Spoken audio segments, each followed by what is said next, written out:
Before digging up someone else's ancestral grave, he would always put some soil in his mouth to taste its saltiness. If the taste was normal, he would then signal his helpers to open the coffin. But on this day, Old Jin encountered something he couldn't afford to provoke. After tasting the soil near the grave, his expression immediately turned grave.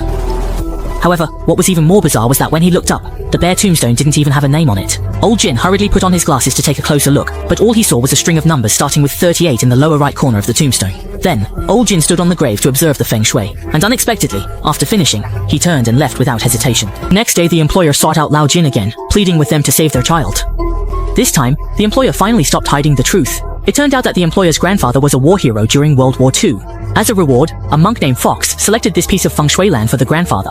The reason the tombstone did not indicate his identity was because grave robbers were rampant at the time, so the monk arranged for a low-key burial. However, they never expected that after the grandfather was buried with a large fortune, strange incidents began to occur in the family one after another. First, the employer's father inexplicably became paralyzed and confined to a wheelchair. Then his brother mysteriously developed a mental illness, which led to his suicide. The employer had previously consulted several feng shui experts, but none dared to disturb the grandfather's grave.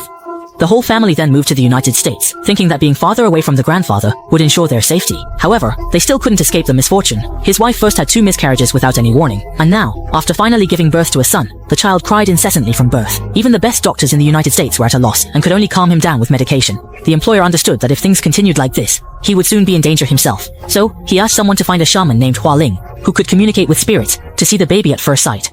Hua Ling immediately covered her ears and started whistling. The moment he closed his eyes, it was as if he connected with the baby's soul. Instantly, a tall, blurry figure appeared before him, and then a large hand slowly reached out towards him. Realizing something was wrong, Hua Ling quickly told everyone to leave. Immediately, his junior brother Feng Ji opened the treasure chest, placed the exorcism pouch on the baby, and began chanting a spell with his hands clasped together. Amidst the chanting, Hua Ling approached to observe, but when he pried open the baby's eyes to check,